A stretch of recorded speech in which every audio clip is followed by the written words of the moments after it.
thanks for joining this morning. I really am privileged just to talk about this. It's something that back a number of years ago when I was living in Asia is when this type of concept or idea became very clear and powerful to me.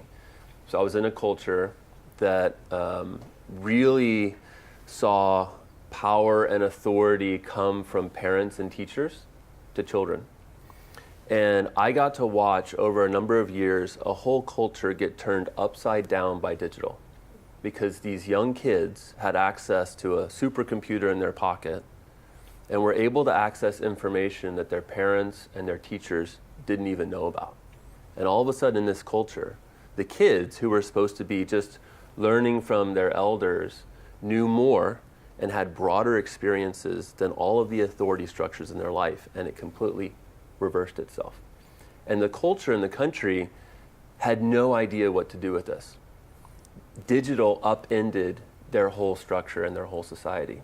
And as I was watching this, I kind of kept asking myself the question, how are we being missionaries, wanting to be intentional with the gospel, wanting to be present where people are living? How are we responding to this massive shift in this place, where people were moving away from actual physical places to congregating in digital places? And we weren't present at all. And this is where my journey kind of starts in terms of digital, in terms of this idea of how do we journey together with people spiritually where they are. It's what we do, right? As full-time missionaries, as workers with Cru or other missionary organizations, churches that may be watching this video later, like, we understand this concept of wanting to join somebody in their spiritual journey. But we're still learning what that looks like when these people have shifted their place and identity to digital spaces rather than a dorm or a cafeteria or a neighborhood or a business. So there's going to be a couple things, three things that I want to do in our time together. The first is really to understand a simple model for integrated digital content strategy. And what I'm going to do is I'm going to compare this idea of a digital strategy with an analog or a live strategy that we're very familiar with. And what I hope that does for us is it kind of lowers the bar of understanding digital. It's actually not very different from how we normally think as ones who are wanting to share the gospel. The second piece is introduce this idea of the core interaction. And look deeper at what it means to actually journey with somebody spiritually.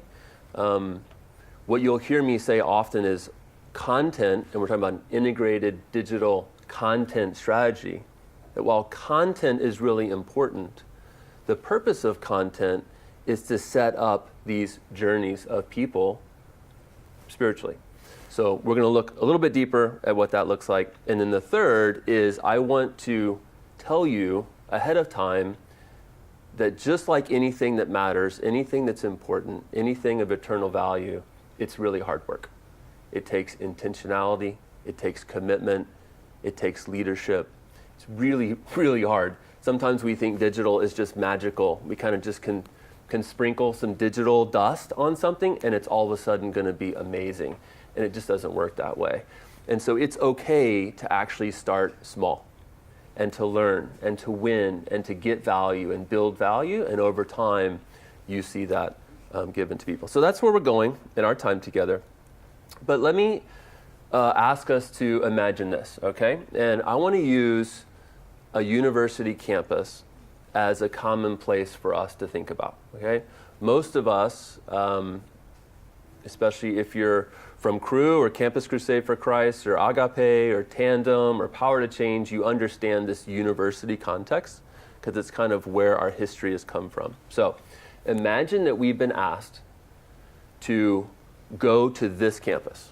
And we right now are standing at the gate of the school and we're looking at these faces, okay? That's our job today. That's our mission. That is our faith challenge that we're going to tackle. As we're standing at this gate, we naturally find ourselves asking the question of all of these faces we're looking at, of all of the people that are passing by, who are we actually going to talk to? Just look at some of those faces on that picture, right? who would you approach? Who would you stop? Who would you wave to, right? Like, of all of these different people, you have older folks cutting across campus. You have professors going from their car to their class or to their research desk. You've got students. You've got students who are parents with their kids taking them to daycare, right? Of all the people that are in this place, who are you actually going to talk to? The second is, once we decide that, of all the people on this campus, we want to actually have a conversation with these people. What is it that you are actually going to talk to them about? What are you going to offer them that makes it worth their time to stop, to alter their course of where they're already going, to spend time with you, okay? You have to have something, unless you want to just, you're very comfortable being very weird and awkward, right? Which, hey, hi. There really has to be something of value that puts the two of you together, okay? Once we kind of have that in our mind, the third question that we have to decide as we're thinking strategically as leaders is, if they're going to stop, what are they going to do? What are we asking them to do? Right? If they're going to be willing to give a few minutes or a few seconds, what is this interaction or what is this engagement actually going to be about? Okay? They don't want to just stand there and look at each other, right? So what should they do if they're willing to give us time? And then the fourth question is, for those that actually stop and invest, stop and engage, what do we want them to do? Like, how do we want to continue this conversation, right? Because if they're willing to give you something, it means there could be the opportunity to continue to extend that relationship, extend that conversation. But we need to know that ahead of time and have a way, have a path for that relationship to continue, okay? So pretty simple. And as you imagine standing on this campus, right, a lot of us have done this before. So we think of who? Students. You know what? Undergraduate students, okay? You know what? Even better, architecture students. Now we realize that the architecture building is in the north part of campus. So what we want to offer them is a photo experience of architecture and ask them how that makes them feel and why they think it's important. And we're going to set up our table and our experience outside of the engineering building. No, that's really dumb, right? We wouldn't set it in front of the engineering building if we're talking to architecture students. And so we're going to set this out in the highest traffic sidewalk of the architecture building. Even better, we'll actually get permission to put it up inside the architecture building, right? Even better would be to get an invitation from an architecture professor to see if we could actually get in a class. But that's all a part of the process, right? And once we have that conversation, if there was one architecture student that was willing to talk with us and engage with and go with us, what else would we want to offer this student to do or to experience? Okay? That's it. Do we want candy, soda, music? Are we going to have a table? Are we going to have a tent? Are we going to have a booth? Are we going to have signs? Are we going to have a clown? That's all tactical questions and strategy to set up the environment to actually get time and opportunity with this person, right? Really, really simple. We've done it tons of times. Well, let me flip this and use that as an analogy for talking about digital strategy, okay? The first question that I asked as we stand at the gate of this university, who are we going to talk to? We're just asking the question of audience. Oftentimes, I'll say this for our organization, is we tend to think of all and every, okay? We do that for good reasons because we understand God's heart is for all and for every. So it's a good thing that we have that because we are mirroring or echoing God's desires for all and every. However, God has not asked us necessarily to be the ones to reach all and every. That's his task. And he invites many different people, right, to participate in his work. So what is the piece? Who is the one that actually God is asking us to be intentional with, to minister with, to serve, is this question of audience. And it's an incredibly important one in digital strategy. I, over the last couple of years, have learned how much I failed in the past by not being thoughtful and purposeful and intentional with this question of who. Because when you get into digital, you don't have the ability necessarily to change the context on the fly. So think about our table in front of the architecture building. We're talking to architecture students. If an engineering student comes by or a retiree who's just walking on campus, we could still change the conversation for them if we wanted to, right? But in digital places, a photo, a blog, a video, we don't know who's watching or who's engaging. And so sometimes, understanding who we're about rather than trying to make it for everybody is really important. All right. The second piece, moving on from audience, is content. And in our little example, our thought experiment of walking on campus, we were talking about this idea of what is the experience. If the audience is an architecture student, then what is the experience? Architecture students are visual, they're creative, they like to make things. So we're not going to do something with long reading or whatever. Like, we're going to contextualize the content to who they are, what they like, what they need and want, and where they're finding pain. All right? The offer is just the idea of content. So when you hear people, digital strategists, talk about content, that is what they mean. The other part of content is this idea of channels. And so I talked about 3 different channels in our offline strategy with architecture students, right? I said, could we be on the sidewalk in front of the building? Because we know they're going to go to class there. Could we be in the lobby of the building?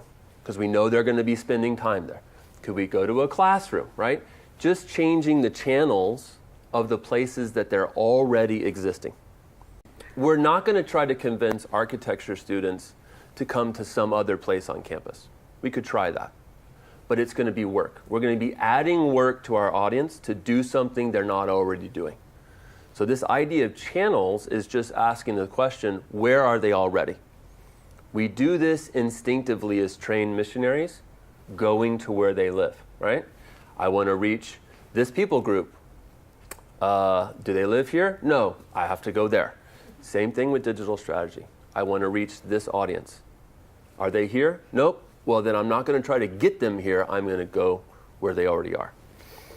The next piece is this idea. We said, how do we talk more later? And you can see it on this table, the classic response card that's sitting there.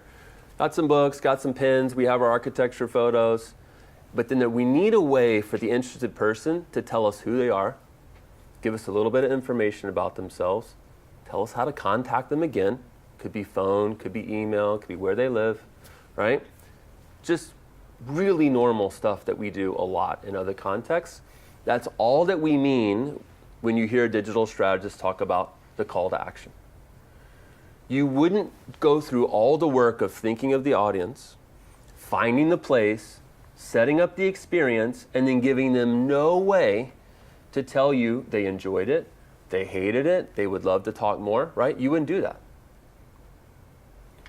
Why do we do that digitally? We can sometimes put so much effort into the content experience side that we don't actually think and pray and plan about what if God actually gives us success with the content? What if God actually does with that person the thing we hope him to do? And we don't continue to plan for God to do that, and that we can continue to journey with him. That's just this simple idea of a call to action. Whatever you do, a photo on Instagram, a blog post, an article, an email, whatever, an app, there has to be a way to continue to keep that engagement, not artificially, but as they're experiencing value with you, to let them keep going with you.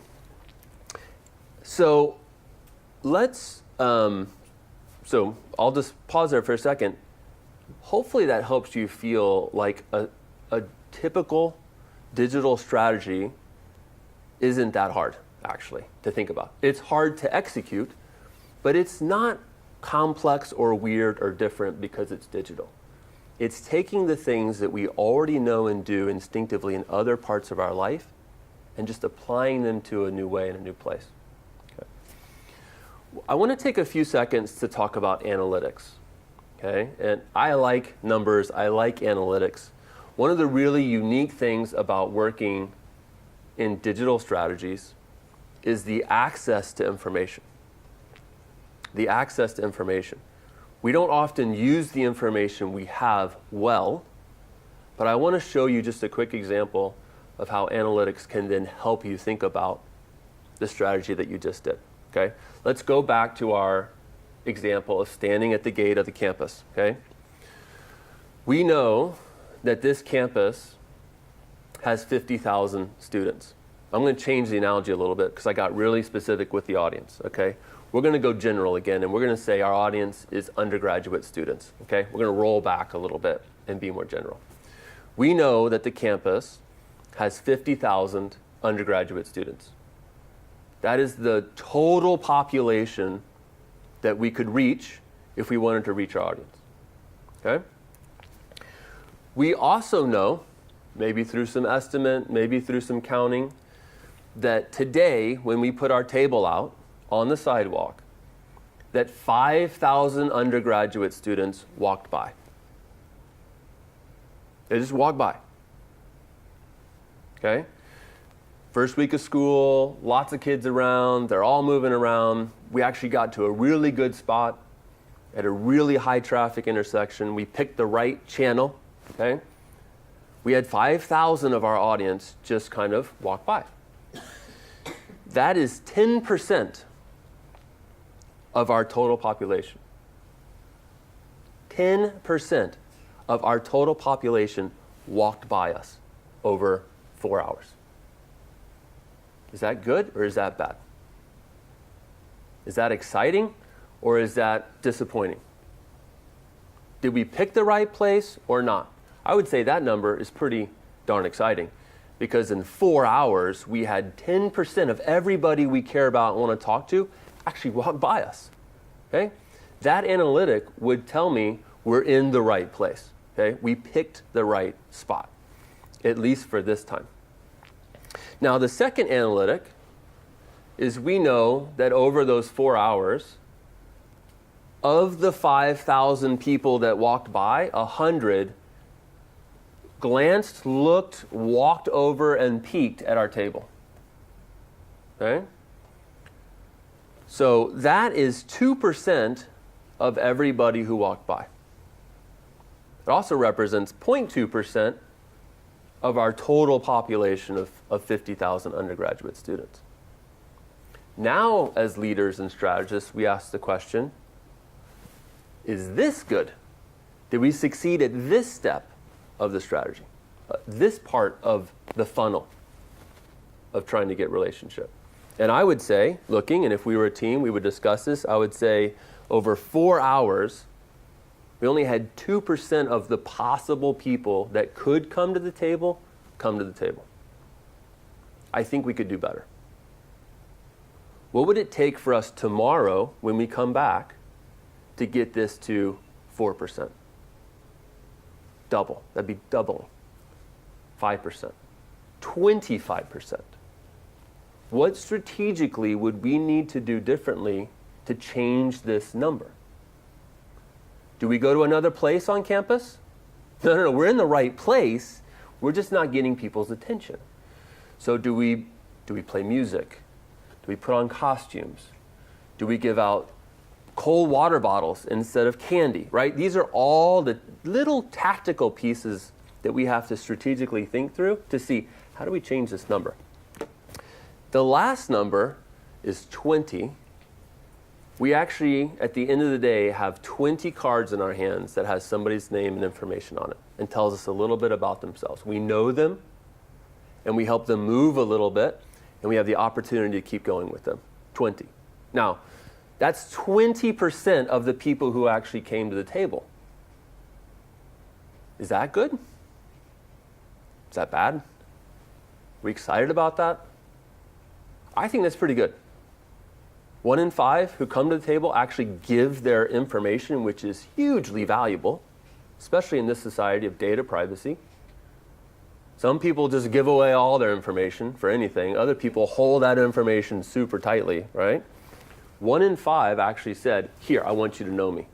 Here, I want to give you an opportunity to keep going with me. Now, we know if we can get somebody to the table, the chances of them wanting to keep going with us is really high. So in this whole flow, in this whole funnel of our offline strategy, which could be the same as our online strategy, we really have one weak spot that we need to really pay attention to tomorrow.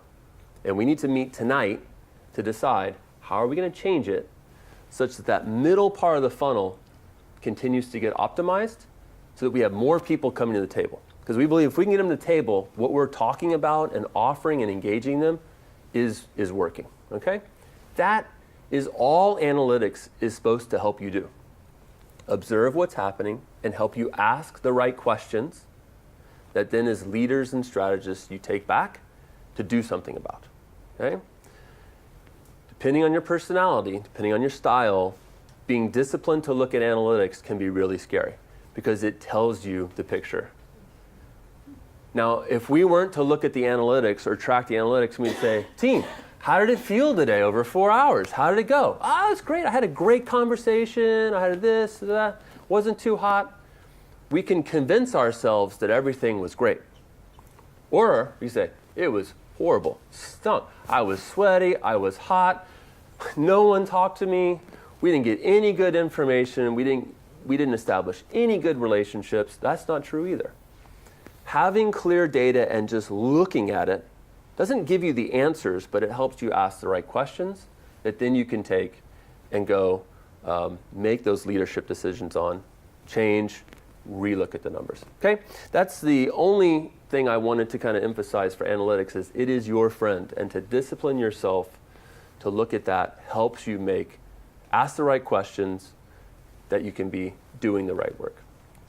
All right, so total success. Total success. We're done. Like, let's go have a meal or let's go whatever, right? Like, true, not true. True in the sense of that part of the strategy was a success. We actually have 20 new relationships that we can journey with, okay? It's also not over. And oftentimes we can put so much energy and effort into the kind of these 4 parts of the first. We're so tired or so consumed by this that we don't realize now we're holding 20 new relationships to be stewards of. 20 people just raised their hand and said, I'd like more. What are we going to do about that? With an integrated digital content strategy, and we're talking about a content strategy here, there's one danger. And I want to this is kind of where we're in our second part of what we're talking about today, of this idea of a core interaction and actually being on a journey together, okay?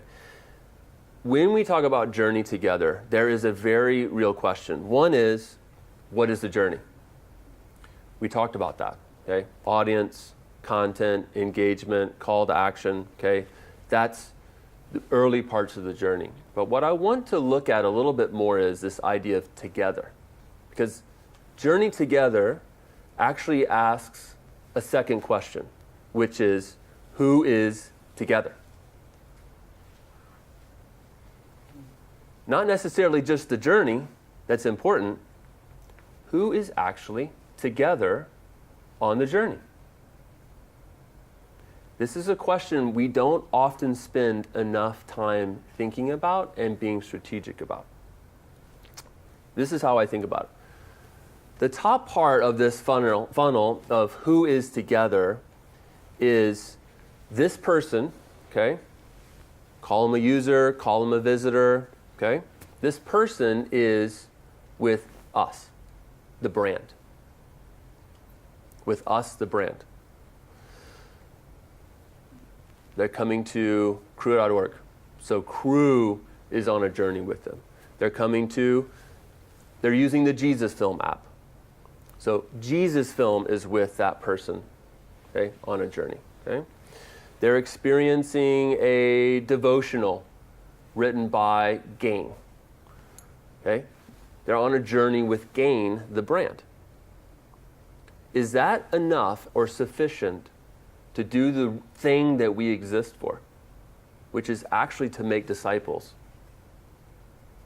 who are able to make other disciples, who are able to start spiritual movements where they live, right? So them just kind of going with the brand, is that enough? I think we'd say probably not. There's a little bit more needed. The second part of this process, I believe, in terms of together, is asking the question or saying they need to be together with a person. So how does the brand actually become represented in an actual person? So not just journeying with Cru, but journeying with Matt from Cru.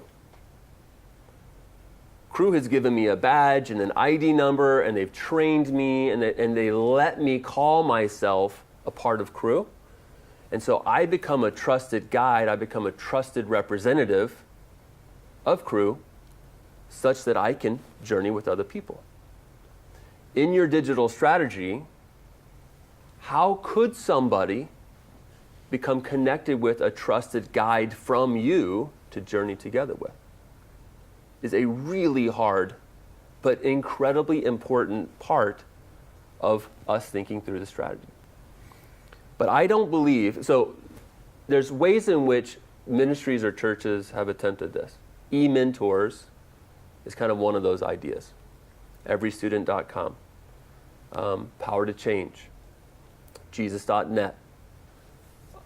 If you have Facebook moderators for your Facebook page, if you have a WhatsApp guide or a Telegram group guide, right?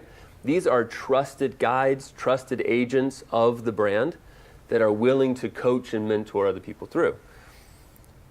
But how does that scale, right?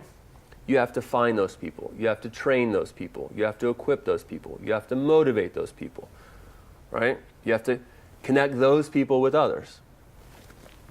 That is a scaling problem that when we talk about 10 million, 100 million, 1 billion, 5 billion people, like it's hard to imagine finding enough trusted agents of Cru to journey with people.